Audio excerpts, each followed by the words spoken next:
जाओ मत कहो, ना कुछ पाना ना कुछ खोना। Who asked you live at zero complete level? मौज में रहो, be happy.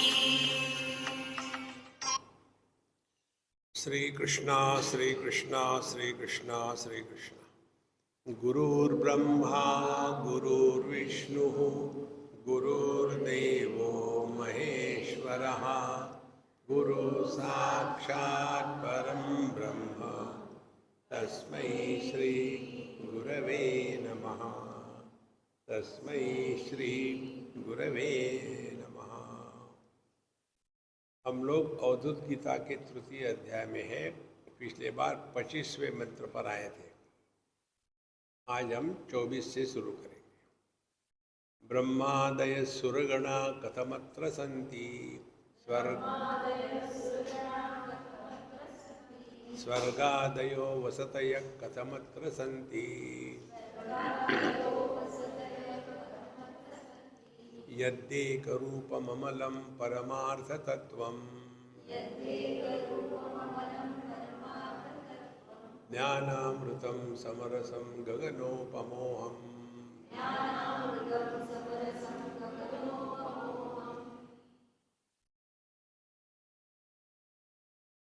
ये हम इसलिए रिपीट कर रहे हैं कि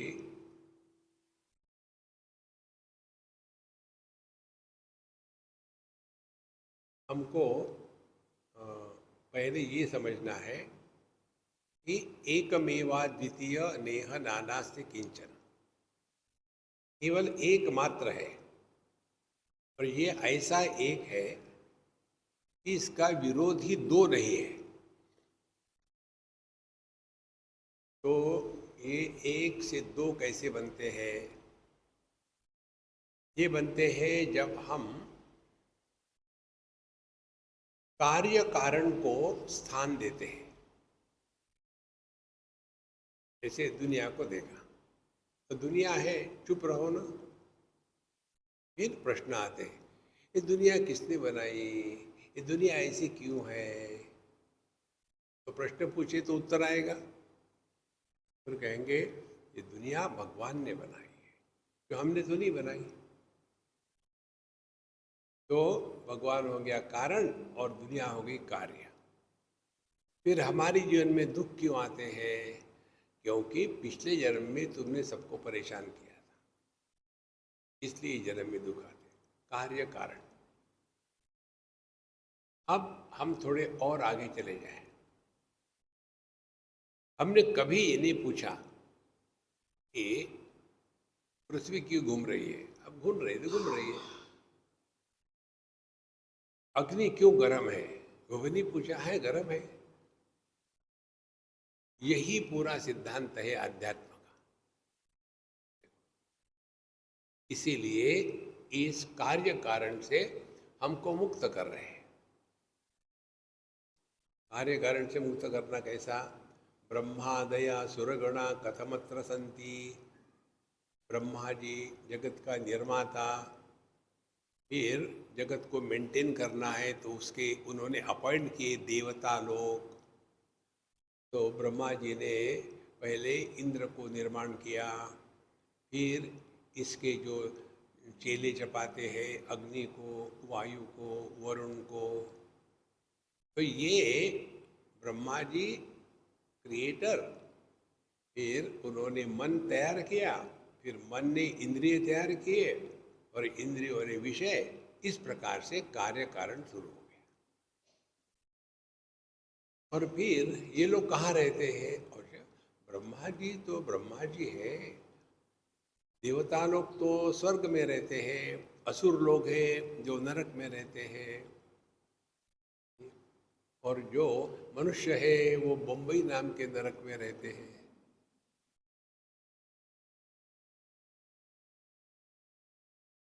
और ये सब हमको निगेट करना है।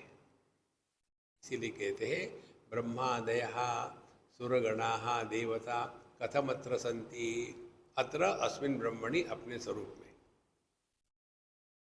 केवल हम जब होते हैं सुषुप्ति में, तो केवल होते हैं ना, कहाँ है वहाँ जीव जगत ईश्वर, कहाँ है वहाँ पाप पुण्य, कहाँ है वहाँ कार्य कारण।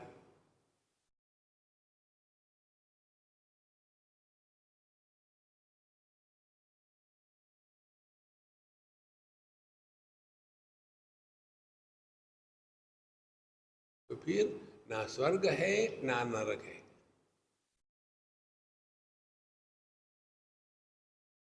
ना पाप है ना पुण्य है, ना जन्म है ना मृत्यु है।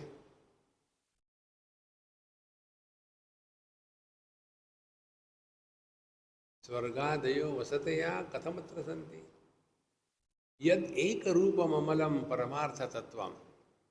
जो परमार्थ तत्व है वो एक रूपम अमलम, उसमें कोई मल नहीं है, निर्मल है। मल किसको कहते हैं?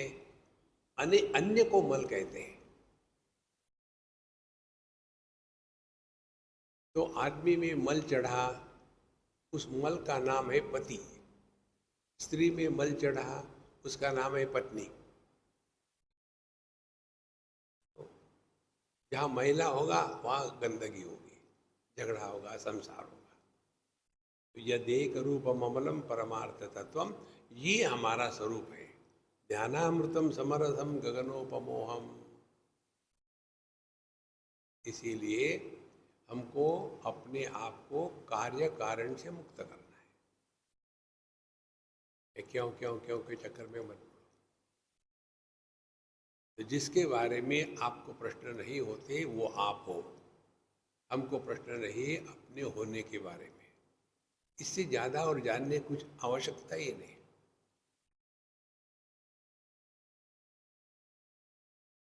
स्वामी जी, आप ये जो रिकॉर्डिंग करने के लिए माइक लगाते कहाँ मिलता है, कितने का है? एम आई गूगल?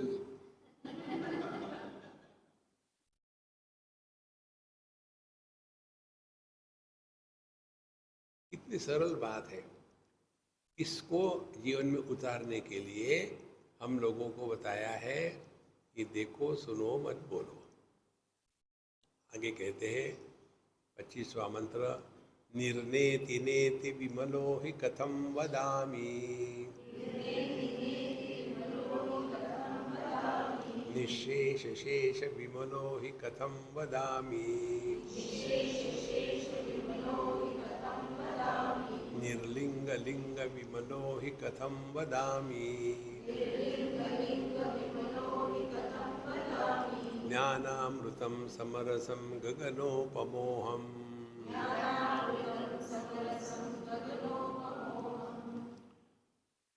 निर्नेति नेति माने, नेति माने नहीं, निर्नेति माने है। Two negations make one assertion. तो है या नहीं है, ये मल मुझमें नहीं है। निर्मलहा विमलहा, कोई भी मल नहीं है। मल क्या है? ये द्वंद्व मल है। जगत में हर वस्तु का अनुभव हमको या तो भावात्मक होगा या तो अभावात्मक होगा। Something is not. तो विमलहा ही कथम वदामि, मैं कैसे कहूँ कि मैं शुद्ध हूँ, मैं अशुद्ध हूँ? आंखें कह सकती है क्या कि मैं जब लाल को देखती हूँ तो अशुद्ध हूँ और पीले को देखती हूँ तो शुद्ध हूँ? नहीं। करना कुछ नहीं है महाराज, ये अध्यात्म है। निकम्मे बनो, आहा, जैसे हम कुछ करते हैं।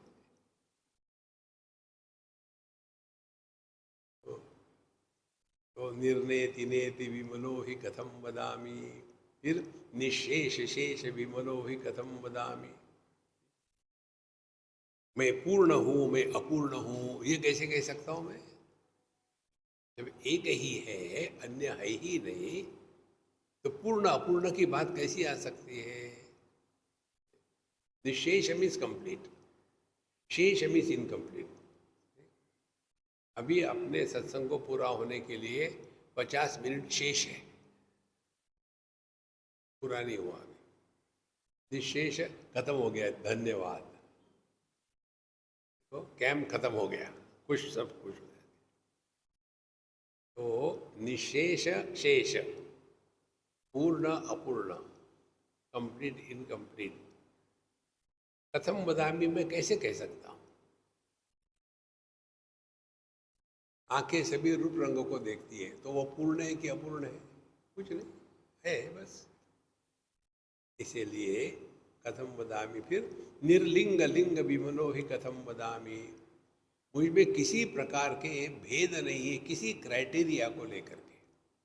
लिंग का अर्थ होता है, भारतवर्ष का लिंग है तिरंगा झंडा, यूके का लिंग है कौन सा, जैक, यूनियन जैक। तो लिंग माने जिसके द्वारा किसी को लखाया जाता है। तो कैसे लिखाया जाता है? ब्राह्मण, क्षत्रिय, वैश्य, शूद्र, ब्रह्मचारी, गृहस्थ, वानप्रस्थ, सन्यासी, भारतीय, अभारतीय, माने किसी भी प्रकार की विशेषता है या नहीं है, ये मुझ में नहीं है, क्योंकि विमलाहा कथम वदामि। कितनी सिंपल बात है। कारण क्या है? ज्ञानामृतम समरसम गगनोपमो, हम ज्ञान स्वरूप है। समरसम, हमेशा वैसे ही है, कुछ फर्क नहीं पड़ता। कारण गगनोपमोहम, मैं गगन के जैसा हूं, आकाश के जैसा हूं। इसीलिए ये बहुत बड़ी धारणा है कि आकाश को विषय बनावे। आकाश को विषय बना करके देखो, जैसे अभी हम यहाँ बैठे, तो अभी हम आकाश में जो वस्तु है उनको देख रहे हैं। और यदि मुझे आकाश को देखना होगा तो क्या करना पड़ेगा? ये वस्तु की जो विशेषता है उसको नष्ट नहीं करना, उसके प्रति उदासीन हो जाना है।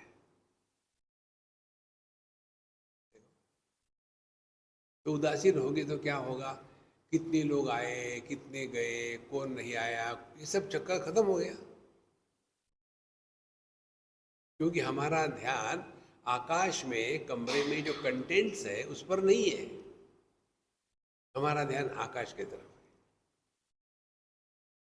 यदि हम साक्षी बनेंगे, दृष्टा बनेंगे, तो हमारा ध्यान ये दुनिया की तरफ होगा। कैसा? देखो इतने लोग आए, उतने लोग आए, तो दुनिया को देखो लेकिन उसके प्रति उदासीन रहो। तो 3 स्टेजेस बताते हैं हमारे शास्त्रों में। जगत में रहते समय दृष्टा भाव से रहना, फिर अपने आप बैठे शांत होकर के तो साक्षी भाव से रहना, और अंतिम स्थिति है उदासीन रहना। उदासीनता दोनों जगह में है, जगत में भी और अपने मन के भी साथ में। तो जगत कैसा भी हो, क्या कर सकते हैं, ऐसा ही है तो है, लेकिन ये फ्रस्ट्रेशन से नहीं, समझदारी से।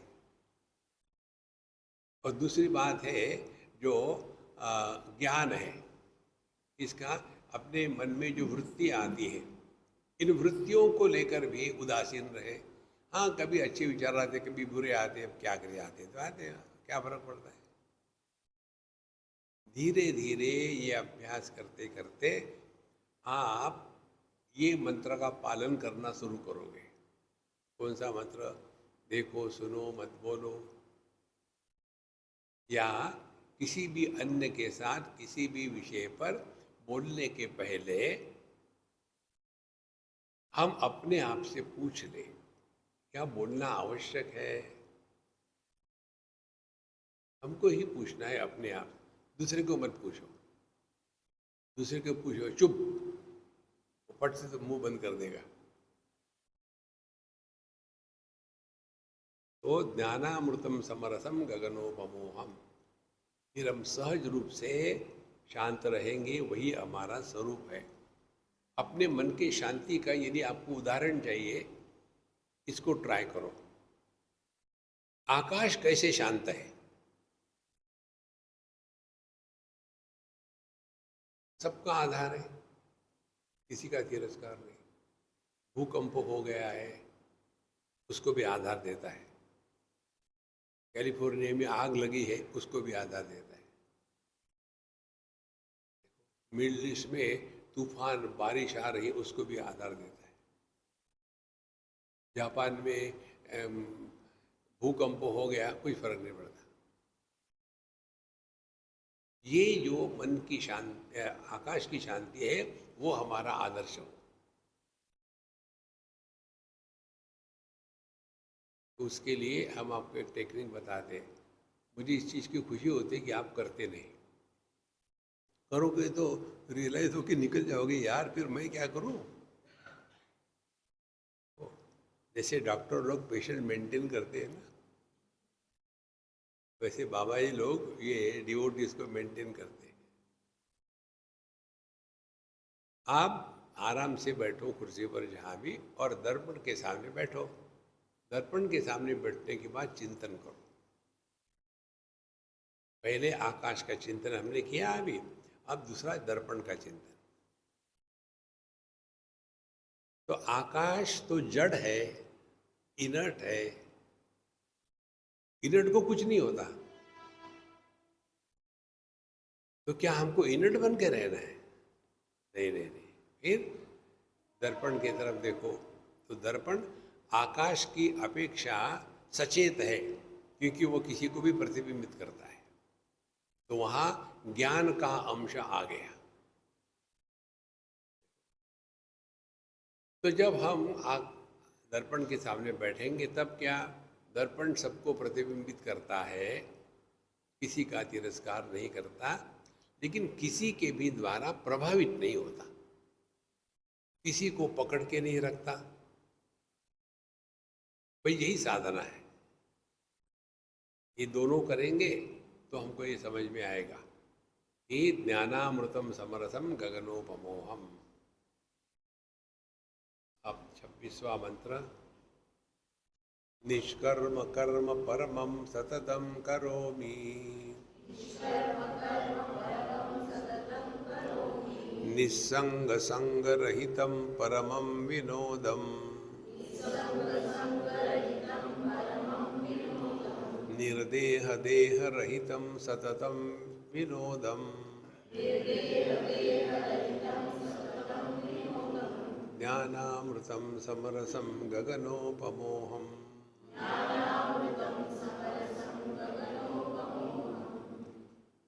निष्कर्म कर्म परमम सततम करोमि। मैं तो निष्कर्म हूं, लेकिन फिर भी मैं सब कर्म करता हूं। देखो, तो जिस कर्म में कर्तृत्वाभिमान का अभाव होता है, उसको निष्कर्म कहते हैं। देखो, मैं कुछ करता हूं, इसमें कर्तृत्वाभिमान है। मैं कुछ भी नहीं करता, इसमें भी कर्तृत्वाभिमान है।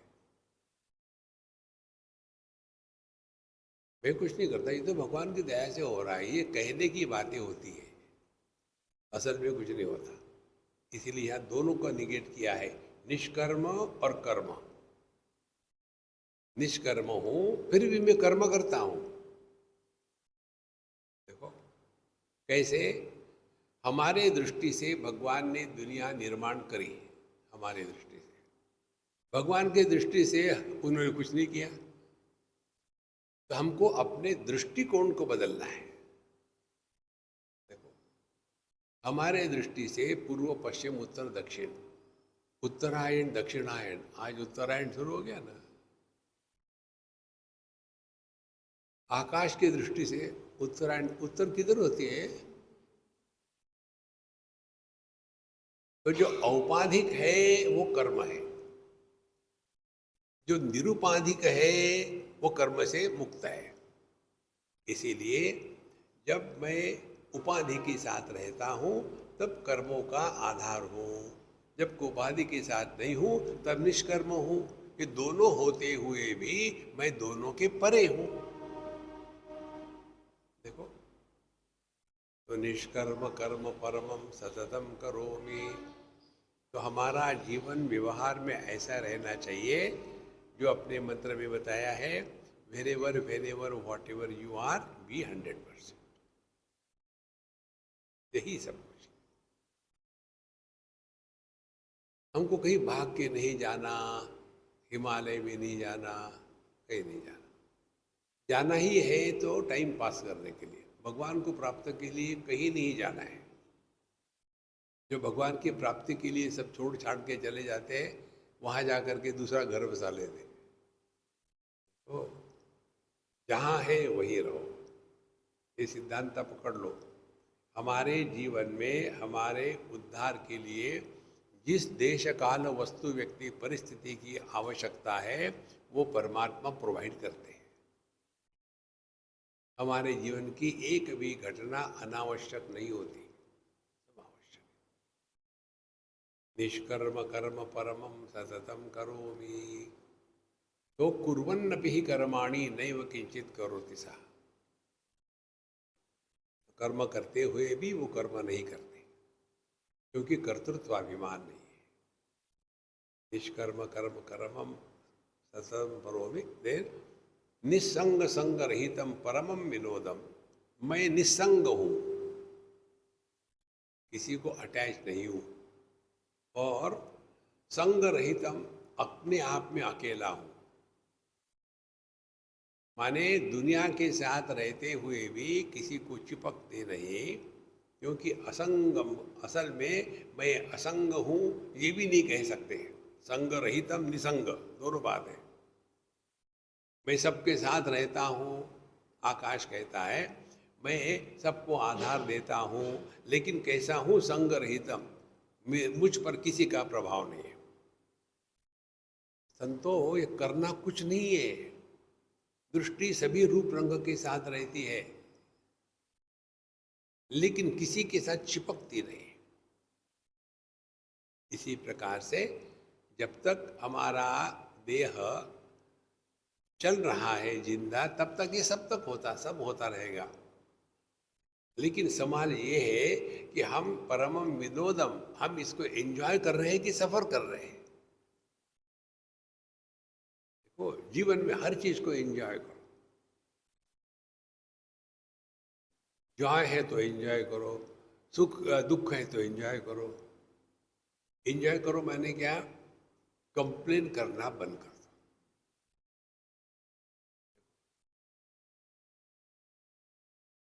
एक बार किसी की शादी हो गई, तो शादी होने के बाद वो बैठी रही मुंह खुला करके। उसको पूछा कि तुम्हारा विवाह हो गया, तुम ऐसा मुंह खुला के क्यों बैठी हो? पता नहीं कितने दिन चलेगा, मैं ये विचार कर रही हूँ। क्यों? कि ये छठवा था।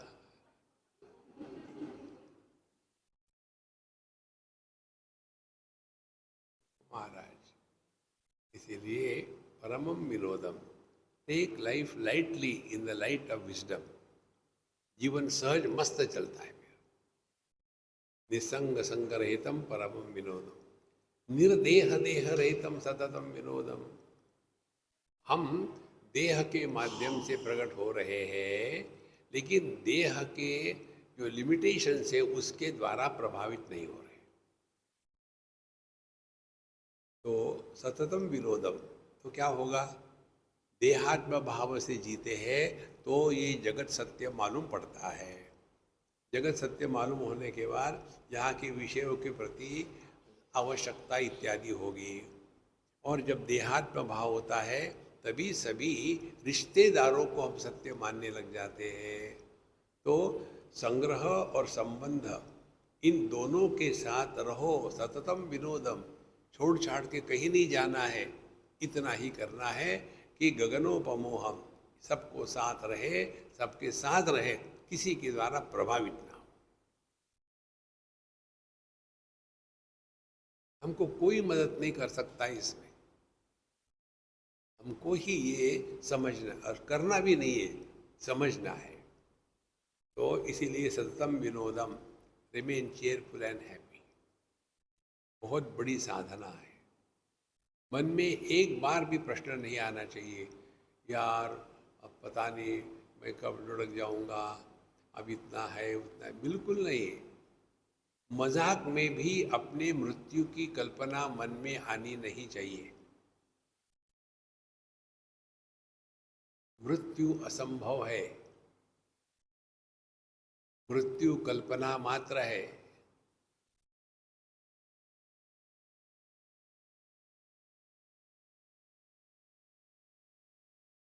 और जो देहात्म भाव से जीते हैं बुढ़ापे में ना, वो बहुत दुखी होते हैं, बहुत दुखी रहते हैं।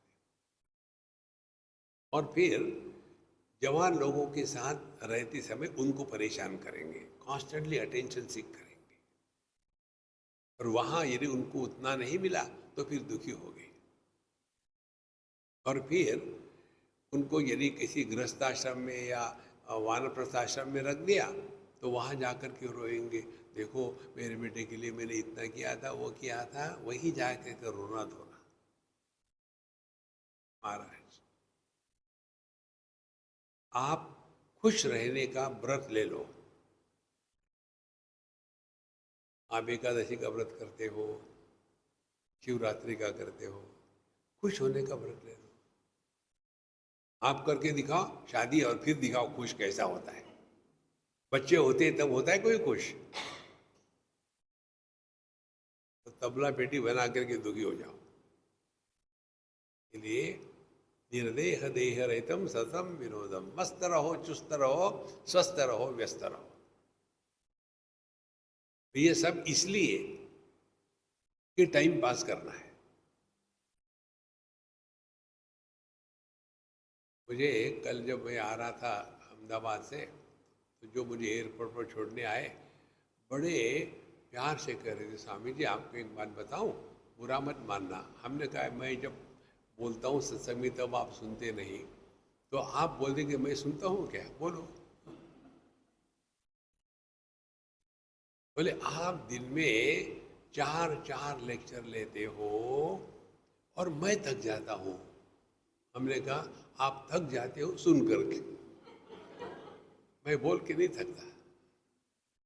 नहीं नहीं नहीं, अब आपकी उम्र हो गई है, देखो मेरी भी उम्र उतनी ही होगी जितनी आपकी होगी, मैं तो कितना थक जाता हूँ, और आप अपने चलते रहते। तब उनके साथ ये विरोध करना है, ठीक है नहीं बोलेंगे, और बोलते रहो बस, क्या करते। देखो अपने आप को बिजी रखो। We must have something to look forward to. नहीं तो सुबह उठे, आज खाने के लिए क्या बनाएंगे, नियरेस्ट, दूसरा विषय ही नहीं दुनिया का। Oh give it a try. We must be busy 24/7। We must be busy 365 days a year. और कैसे, विनोदम, टाइम पास, ना कुछ पाना है ना कुछ खोना है। बहुत बड़ी बात है महाराज। ध्यानामृतम समरसम गगनोपमोहम, माया प्रपंच रचना न च मे विकारः,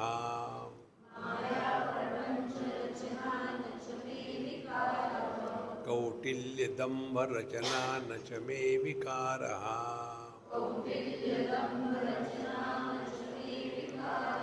सत्यानृतेति रचना न च मे विकारः,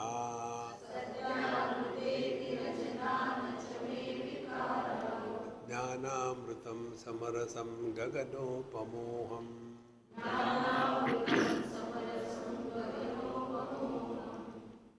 माया प्रपंच ये सब बकवास है, कहीं कुछ नहीं है। न निरोधो न च उत्पत्ति, न बद्धः न साधकः न मुक्तः न मुमुक्षुर्वै इत्येषा परमार्थता। ना कुछ हुआ है ना कुछ होने वाला है।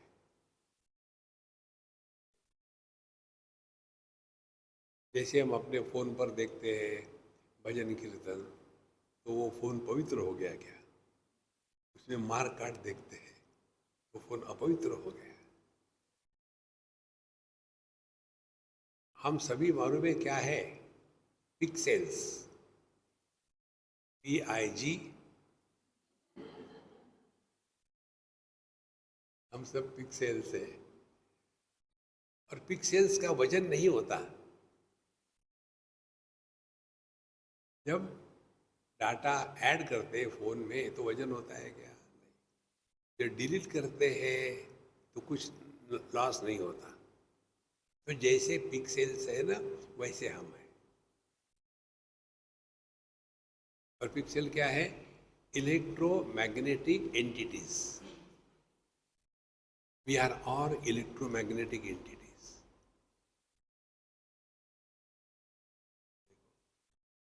हम पृथ्वी के साथ जुड़े हैं ये मैग्नेटिक फोर्स के कारण। पृथ्वी सूर्य के साथ जुड़ी है मैग्नेटिक फोर्स के कारण। पूरी दुनिया केवल मैग्नेटिक फोर्स से बनी हुई है। तो हम कौन सी असल है? हम भी मैग्नेटिक फोर्स के हैं। ये बिजली शक्ति है, एनर्जी है। वही शक्ति बल्ब में प्रकाश के रूप में प्रकट होती है। वही शक्ति फैन में इलेक्ट्रोमैग्नेटिक फील्ड निर्माण करती है, और उसके बाद ये फैन घूमने लगता है। देखो महाराज, हम सभी के सभी उसी एक चैतन्य की ही अभिव्यक्ति है। भिन्न भिन्न उपाधियों के कारण अलग अलग प्रतीत होते हैं। इसीलिए माया प्रपंच रचना न च मे विकारः। माया का तात्पर्य है जो इंद्रिय मन बुद्धि के माध्यम से उपलब्ध अनुभूति है, उस अनुभूति को सत्य मान करके चलना, उसको कहते हैं माया और उसका प्रभाव। जब हम सोते हैं गहरे नींद में, तो उस समय हमारा देहात्म भाव नहीं है। तो उस समय हम पति नहीं, पत्नी नहीं, भाई नहीं, बहन नहीं, कुछ भी नहीं, लेकिन होते तो जरूर है ना। माने हम उपाधि के कारण नहीं है, हमारे कारण उपाधि है। पत्नी के कारण हम पति नहीं है, हम जिंदा है इसीलिए पति है। क्योंकि पत्नी चली गई तो दूसरी आ जाएगी, हम तो ज्यों के त्यों है ना। इसीलिए यह माया प्रपंच रचना, ये सब प्रपंच चलता रहेगा, लेकिन न च मे विकारः। लेकिन मुझे इस माया के प्रपंच में रहते हुए भी मुझ पर उसका कोई प्रभाव नहीं। तो तात्पर्य क्या हो गया? जो आधार होता है आधेय के द्वारा प्रभावित नहीं होता। जैसे समुद्र जो है वह लहरों के द्वारा प्रभावित नहीं होता। बहुत सारी लहरें आ गई तो समुद्र अमीर नहीं बनता, और लहरें टूट गई तो समुद्र को नुकसान नहीं होता। अपने जीवन के हर एक अनुभव में आपको ये ज्ञान मिलेगा। वर्षा कहाँ से आती है? समुद्र के पानी को सूरज तपाता है, गर्म करता है, और उसके कारण पानी की भाप बनती है, ऊपर गई, फिर वर्षा हुई। अब आप जो वर्षा का जल है उसको टेस्ट करके देखो, नमकीन लगता है क्या? नमकीन नहीं लगता। लेकिन बना तो है नमकीन पानी से, तो उसका नमक कहाँ गया? देखो, करना कुछ नहीं है संतो, अनुभूति से सीखना है। क्योंकि आप पानी को देखो तो पानी क्या है? पानी तेरा रंग कैसा, जिसमें मिलाया वैसा। पानी की टेस्ट क्या है? पानी की कोई टेस्ट नहीं। उसमें नमक डालो नमकीन होगा, मीठा डालो मीठा हो जाएगा। इसी प्रकार से हम शुद्ध न च मे विकारः, हमें कोई विकार नहीं है। देखो भैया, इतना ही सूक्ष्मता से देखना है। ये उदाहरण हमने 1000 बार दिया है। आंखें जब लाल पीले रंग को देखती है तो लाल पीले नहीं होती। उसके लिए करना क्या है? कुछ नहीं करना। इसके लिए जो साधना है, don't give your self any choice. Choice नहीं देना माने कंप्लेंट नहीं करना।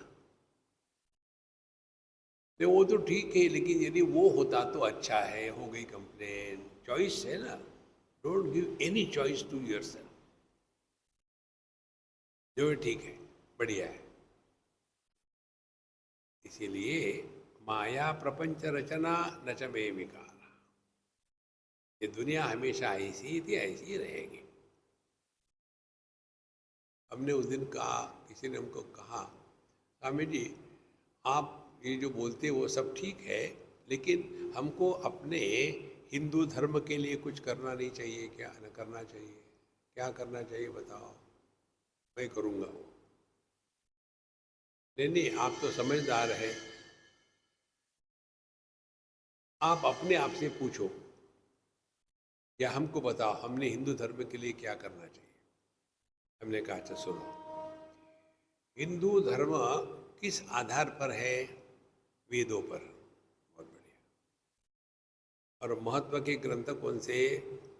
भागवत है, महाभारत है, रामायण है, भगवद गीता है। बहुत बढ़िया। अब इसकी रक्षा करना हमारा धर्म नहीं है क्या? हाँ है। तो पुस्तक को बांध के रखना उसकी रक्षा होती है क्या?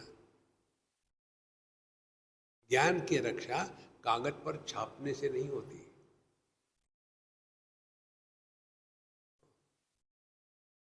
वेदों को श्रुति ग्रंथ कहा है। श्रुति माने सुनना। यह जो ज्ञान है गुरु मुख से निकल करके शिष्य के कान के द्वारा उसके हृदय में जाता है। जब हम अपने आप पढ़ते हैं ना, तब जड़ पुस्तक से ज्ञान को उठाया, जड़ इंद्रियों ने और जड़ मन में रखा। ये कैसे हुआ? एक भगवान कृष्ण की मूर्ति पत्थर की, उसके ऊपर एक प्लास्टिक का फूल चढ़ा है, दोनों जड़ है।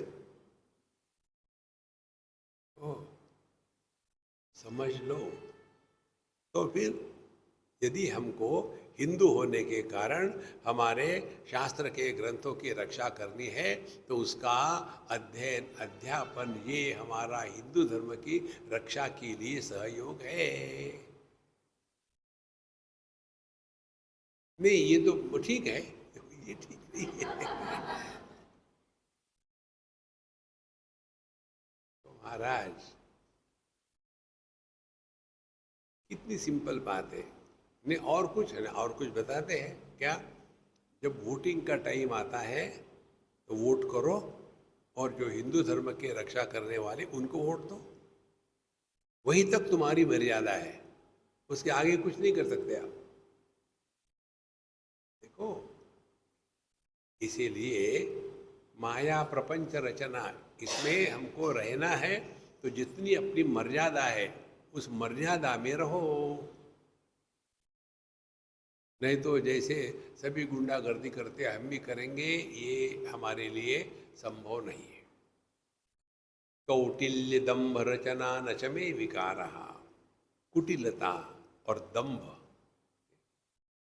कुटिलता माने ऐसा व्यवहार करना कि जिसके द्वारा दूसरे को नुकसान हो, अपना फायदा करने के लिए अन्य का नुकसान करना, ये हमारे अध्यात्म के विरोधी है। इसीलिए कौटिल्य दंभ रचना न च मे विकार। अच्छा, हमेशा सच बोलना चाहिए, झूठ नहीं बोलना चाहिए, कुटिलता नहीं, ठीक बात है। लेकिन ये भी समझना चाहिए कि मनुस्मृति में आता है, बोलने के 10 गुण बताए हैं, हम आपको एक गुण बताएंगे। एक गुण ये है, कहाँ क्या नहीं बोलना चाहिए ये जानना चाहिए। सत्य बोलो, लेकिन बोलने के पहले अपने आप को पूछो, क्या बोलने की आवश्यकता है? बच्चों को बताया, देखो सच बोला करो बेटा। बेटा ने कहा अच्छा माँ, मैं ठीक हूँ। उधर से कोई आया, माँ जी, हाँ जी, एक गंजा आया है। देखा, बेटा ऐसा नहीं बोलते। हाँ, आप ही ने तो कहा सच बोला करो। वो गंजे को मालूम है वो गंजा है, पहले ही परेशान है, उसके ऊपर पत्थर मार के क्यों बता रहे हो कि तुम गंजे हो। इसीलिए क्या बोलना चाहिए उससे भी ज्यादा क्या नहीं बोलना चाहिए ये मालूम चाहिए। क्या नहीं बोलना चाहिए? देखो, सुनो, मत बोलो, कोई आवश्यकता नहीं है। इसीलिए कौटिल्य दंभ, झूठ मूठ का बोलना। जब कहते हैं सत्यम वद, माने सत्य बोलो, लेकिन आवश्यकता है तब। दंभ, झूठ मूठ का सत्य मत बोलो। तो किसी को प्रसन्न करने के लिए आप सत्य बोलोगे ना, एक दो बार तो आप निभ जाओगे, तीसरे बार आप पकड़े जाओगे। इसीलिए ये दंभ जो है, नच में विकारहा, मुझ में कुछ भी नहीं है, इससे अपने आप को बचाओ। सत्यानृतेति रचना नच में विकारहा, सत्य माने सत्य और अनृत माने झूठ। ये सच झूठ का विकार हमने नहीं है। सत्य बोलना चाहिए लेकिन जब आवश्यकता हो तभी। और अनृत झूठ है, उसको भी नहीं बोलना चाहिए, लेकिन जब आवश्यकता हो तब झूठ बोलना चाहिए।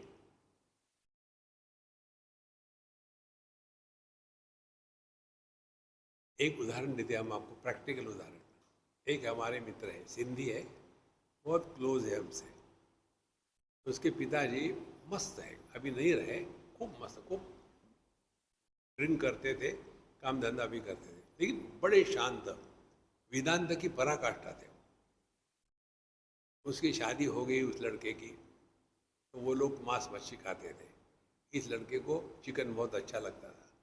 अब लड़की से शादी इसी हिसाब से करी कि वेजिटेरियन हो, शादी तो कर ली। अब इसके पिता ने बताया, देखो इसको कहते समझदारी, देखो बेटा मुझे मालूम है तुम्हारी परेशानी क्या है, अब ऐसा करो बाहर जा कर के जो खाना है खा लो, और घर आकर के बोलने की कोई ज़रूरत नहीं। घर आकर भी थोड़ा मुंह झूठ कर लेना, और खाना खा लिया, आज पता नहीं मेरे पेट में कोई गड़बड़ी सी हो रही, मैं थोड़ा ही खाऊंगा, ठीक है, हो गया, झूठ बोला ना, घर में शांति हुई ना। कितना महत्व का है सत्या अनृत रचना नच में विकारा। हम क्या करते, अपने विचार अन्य पर थोपते हैं। ये दुराग्रह जो है ना, ये सबसे बड़ा ग्रह है। हम दूसरा उदाहरण आपको देते हैं। एक बंगाली घर में हम गए खाने के लिए, उस अम्मा ने बुलाया। अब हम खाना लेके बैठे और थोड़ी देर के बाद उनका लड़का आया, उसका था खाना लेकर के हमारे बगल में बैठ गया। उसके बाद चिकन था, फिश था, और मैं बगल में। अब उसकी माँ बेचारी परेशान, तुमको पता है सब्जी नहीं खाते, तुम यहाँ आके क्यों बैठे हो, तुम ये हो, झगड़ा शुरू। हमने कहा यार खाते समय झगड़ा मत करो। फिर हमने कहा देखो अम्मा, मुझे कोई आपत्ति नहीं वो क्या खा रहा है, उसको कोई आपत्ति नहीं मैं क्या खा रहा हूँ, आप क्यों परेशान हो? मैं परेशान तब होऊंगा जब वो मेरी उंगली काट के खाना शुरू करेगा तब। नॉन वेजिटेरियन लोग कुछ भी कर सकते, गाजर नहीं था इसी खा लिया। तो मन में घृणा नहीं होनी चाहिए। घृणा जो है वो मन का लेप्रसी है। तो सत्यानृतेति रचना नच में विकारः ज्ञानामृतम समरसम गगनोपम। जब हम केवल ज्ञान स्वरूप रहेंगे, किसका ज्ञान नहीं, किसकी सत्ता नहीं, किसका आनंद नहीं, निर्विशेष सत्ता, निर्विशेष ज्ञान और निर्विशेष आनंद। ज्ञानामृतम समरसम गगनोपमो। आकाश का अपना कोई आकार नहीं, सभी आकारों का आधार है। आकाश का अपना कोई विकार नहीं, सभी आकारों के विकारों का आधार है।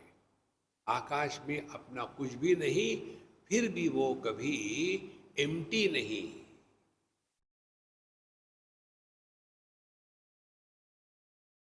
जिसको भी आधार देता है उसके द्वारा प्रभावित नहीं होता।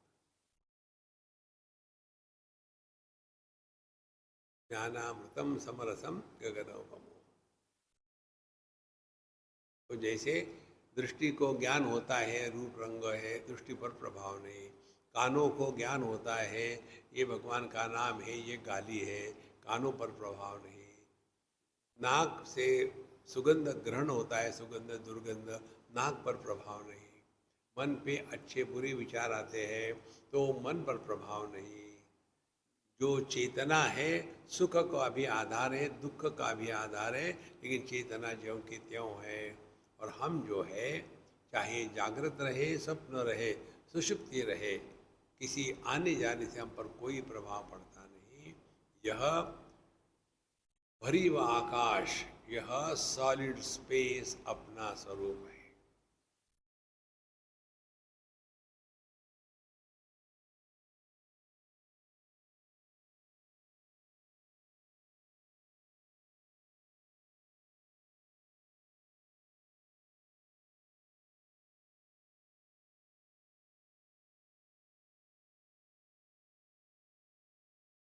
जो इस ज्ञान के अधिकारी नहीं होते ना,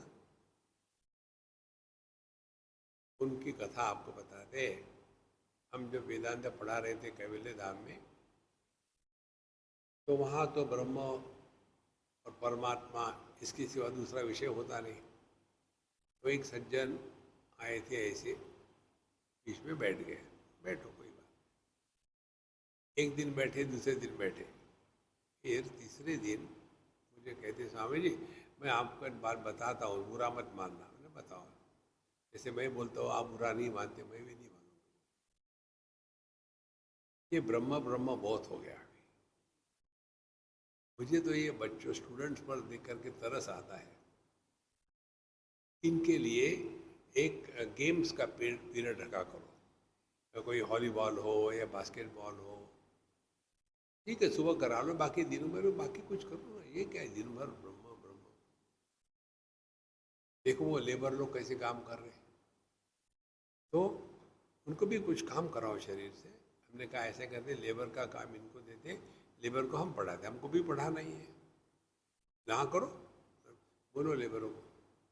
वो गए उनके पास कि देखो तुम दिन भर काम करते हो धूप धाप में, ऐसा करो अब 3 घंटे के लिए तुम जा कर के स्वामी जी का सत्संग सुनो। वो आपको पढ़ाएंगे ब्रह्म, संस्कृत, उपनिषद। और इनको, ये लोगों को कपड़े पहन के बैठते हैं, मेहनत करने दो। तो लेबरों ने उनको ज्ञान दिया। बोले बाबूजी हमको तो इन विद्यार्थियों पर तरस आता है, 3-3 घंटे कैसे सुन सकते हैं। देखो हर एक काम के लिए हर एक व्यक्ति अधिकारी नहीं होता। जब तक कि आपके मन में विवेक, वैराग्य, समाधि, षटक संपत्ति और मुमुक्षुत्व नहीं होगा, तब तक कि आपको वेदांत में इंटरेस्ट नहीं आ सकता। योग वशिष्ठ में स्पष्ट कहा है। ये योग वशिष्ठ ग्रंथ किसके लिए है? जो ज्ञानी है उनके लिए नहीं, जो अज्ञानी है जो उनके लिए नहीं। ये ज्ञानी मुमुक्षु के लिए है। मुमुक्षु कौन है? जो जानता है कि मेरा जो ज्ञान है, ये ज्ञान मुझे जीवन में परिपूर्णता, परिपक्वता, शांति नहीं दे सकता। लेकिन एक कैटेगरी और भी होती है, चौथी, जो समझते हैं कि जो ज्ञानी है, वो क्या करेंगे? दूसरे को प्रवचन करेंगे, जैसे हम कर रहे हैं। माया प्रपंच रचना न च मे विकारः, कौटिल्य दम्भ रचना न च मे विकारः, सत्यानृतेति रचना न च मे विकारः ज्ञानामृतं समरसं गगनोपमोहम। ये अपना स्वरूप है महाराज। संध्यादिकाल रहितं न च मे वियोगः,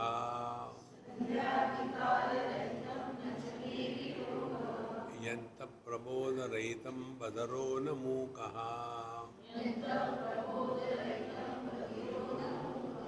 एवं विकल्प रहितं न च भावबद्धम्,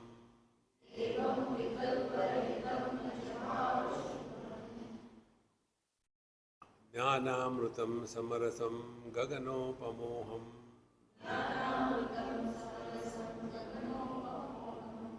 वो शब्द भाव शुद्धम है। मेरे ऊपर का बू यहाँ लगा दिया था, ब का श हो गया था, श का।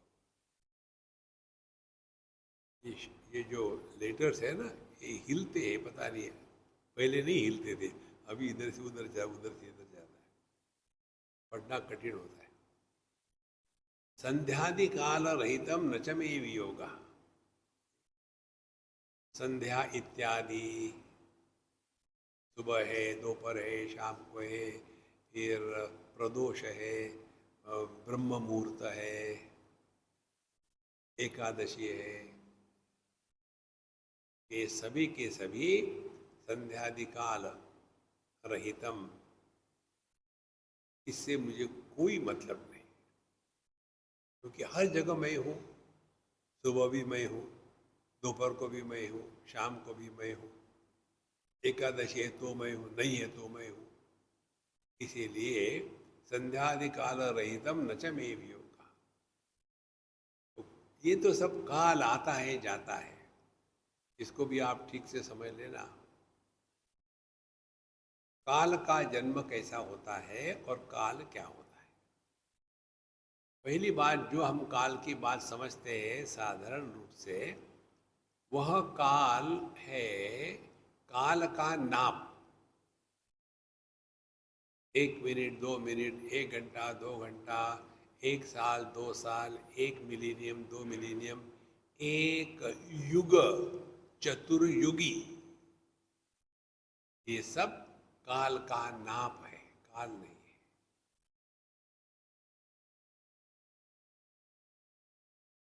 कितनी महत्व की बात है।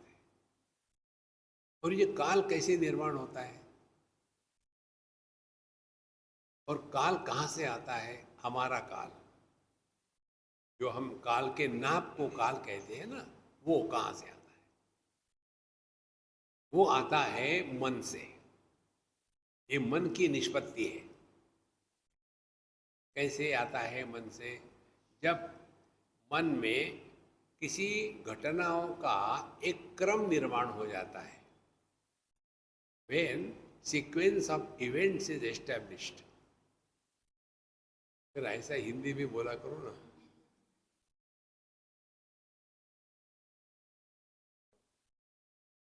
तो जब काल का क्रम निष्पन्न हो जाता है, तब हम हमारे काल का वो जन्म देते हैं।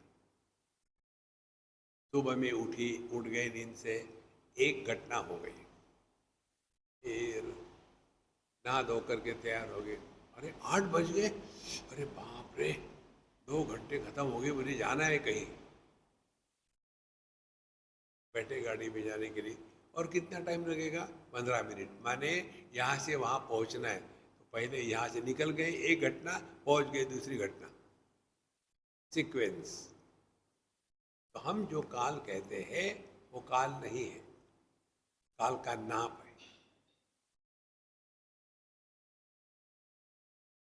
कितनी महत्व की बात है। जब हम कहते हैं 1 लीटर, तो लीटर नाम की कोई वस्तु है क्या। 1 लीटर क्या, 1 लीटर दूध। अच्छा ऐसा कहो ना, तो ये दूध का नाप है, लिक्विड का नाप लीटर है।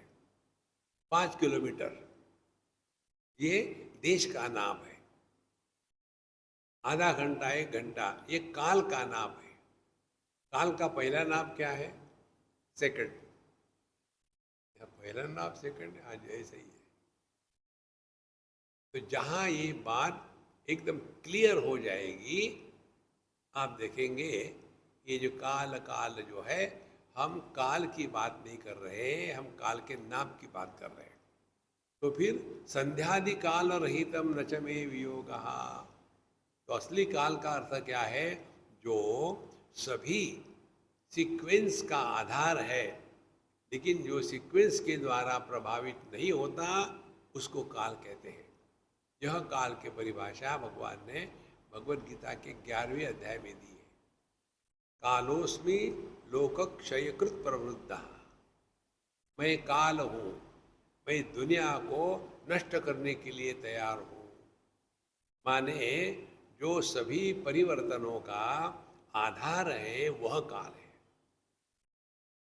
देखो, हमारे उज्जैन में वही है महाकाल। तो संध्यादि काल रहितम, तो जैसे एक बीज बोया, फिर उसका पौधा आया, फिर पौधा बड़ा हुआ, फिर पौधा और बड़ा हुआ, फिर उसको पत्ते आए, फिर उसको फूल आए, फिर उसको फल आए, फिर फल में बीज आए, फिर वो फल सड़ गया, नीचे गिरा, सब नाश हो गया, फिर उस बीज से दूसरा फल पेड़ उगा। ये सब जिसके आधार से हो रहा है वह अखंड सत्ता, वह काल है, तो सभी परिवर्तनों का आधार है। तो बचपन आया चला गया, हम उसके आधार है, हम काल है।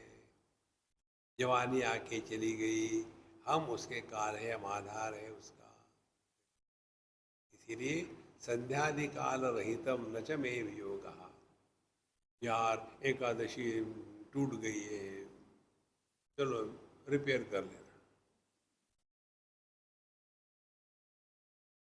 इसी में फंसे। एक सिद्धांत समझ लो हमारा, बहुत सिंपल सिद्धांत है, पेट भर के रखो, दिमाग खाली रखो। लेकिन पेट इतना मत भर के रखो कि पेट दिमाग में मिल गया।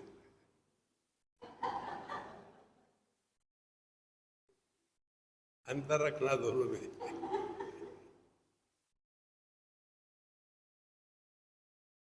संध्यादि काल रहितम न च मे वियोगः, यंत प्रबोध रहितम बधिरो न मूकः।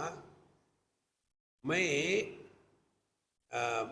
प्रबोध रहितम, अंदर में अंतः प्रबोध रहितम, मैं कुछ जानता नहीं हूँ, लेकिन मैं ना बहरा हूं ना गूंगा हूं। देखो कितने सूक्ष्म विचार है। अंत प्रबोध रहितम,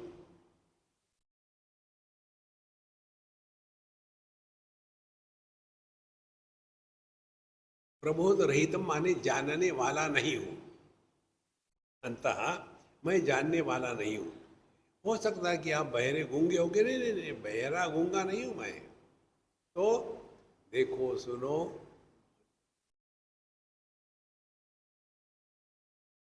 माने अनुभव हो रहे हैं, लेकिन अनुभवकर्ता का जन्म नहीं हो रहा। कोई सिद्धांत हमने कितने बार बताया आपको? अंत प्रबोध रहितम बधिरो न मूकः। यदि किसी भी घटना से आप दुखी हो जाते हो तो समझ लेना वहाँ आप अपने दिव्य स्वरूप से गगनोपमोहम से नीचे गिर गए, और दक्षिण को जाना है कि उत्तर को जाना है, इसी में फंसे रहोगे। ज्ञानामृतम समरसम गगनोपमो, 29वां श्लोक। निर्नाथ नाथ रहितम हि निराकुलम वै,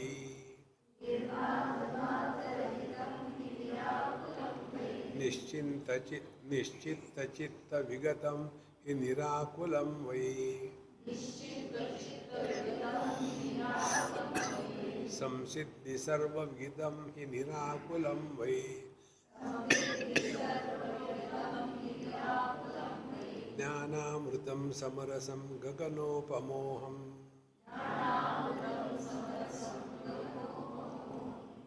ओम पूर्णमदः पूर्णमिदं पूर्णात् पूर्णमुदच्यते पूर्णस्य पूर्णमादाय पूर्णमेवावशिष्यते। ओम शांति शांति शांति। हरि ओम। श्री गुरुभ्यो